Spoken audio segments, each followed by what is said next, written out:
Dear friends, this is Nishant Rastogi and you are watching CNRI.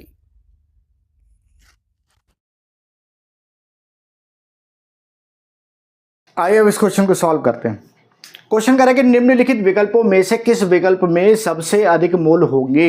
आपको यह बताना है कि इन विकल्पों में से किस में सबसे अधिक मोल होंगे।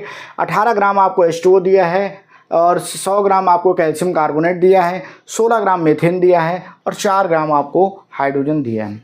आपको मोल पता करने हैं कि मोल इनमें सबसे ज़्यादा किसके पास होंगे। तो चलो भाई देख लेते हैं कि सबसे ज़्यादा किसके पास होंगे। तो देखिए, मोलों की संख्या जब आप निकालते हैं या मोलों की संख्या की बात अगर आप करते हैं तो ये होता है दिया गया भार और बटे क्या होता है, अणु भार।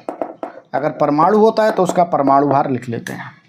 ठीक है, तो चलो भाई पहले ऑप्शन में हम देखते हैं। तो पहले ऑप्शन में हमें 18 ग्राम जल दिया है, तो सबसे पहले हम जल का अणु भार निकालेंगे। और जल का अणु भार, किसी भी तत्व का अणु भार जो होता है उसके जितने भी परमाणु होते हैं उन सब के परमाणु भार का योग होता है। हाइड्रोजन कितना है, यहाँ पर 2 है, तो हाइड्रोजन का परमाणु भार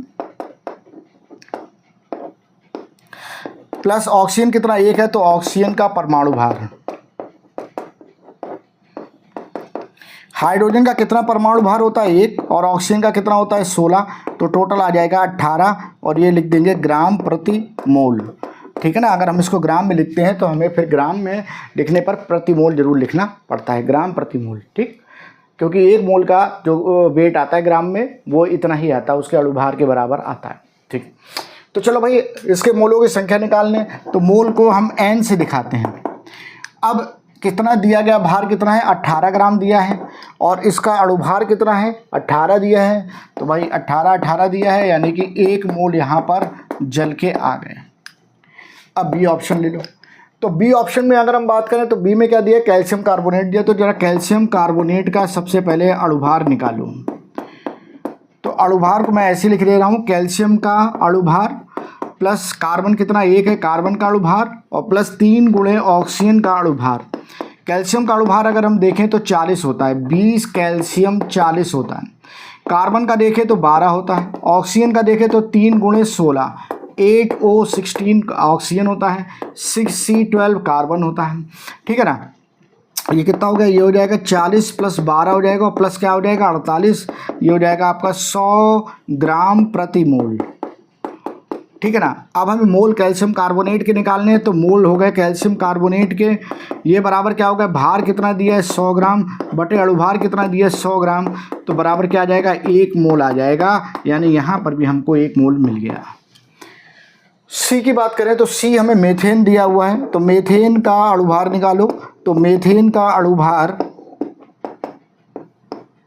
बराबर हो जाएगा कार्बन का परमाणु भार और प्लस हाइड्रोजन कितने 4 हैं, 4 गुणे हाइड्रोजन का परमाणु भार, कार्बन का कितना 12, 4 गुणे 1 यानी कि 16 ग्राम प्रति मोल होगा। ठीक, अब मीथेन का हमें मोल निकालना है, तो मीथेन का भार कितना दिया है 16 ग्राम दिया हुआ है और इसका अणुभार हमने 16 निकाल लिया, यानी यहाँ पर भी हमारे पास 1 मोल आ गए। तीनों में मोलों की संख्या समान है, इसका मतलब हमारे पास डी जो होगा वही सही होगा। बात समझ ही ना, यही इसी में सबसे अधिक मोल होंगे क्योंकि बाकी तीनों में समान मोल हैं। चलो देख लेते हैं इसको। हाइड्रोजन H2 का अणुभार, तो H2 का अणुभार बराबर हाइड्रोजन कितने हैं 2 हैं। ठीक है, तो 2 हैं, तो हाइड्रोजन का कितना होता है 1 होता है, तो 2 गुणे 1 यानी क्या हो जाएगा 2 ग्राम प्रति मोल आ जाएगा।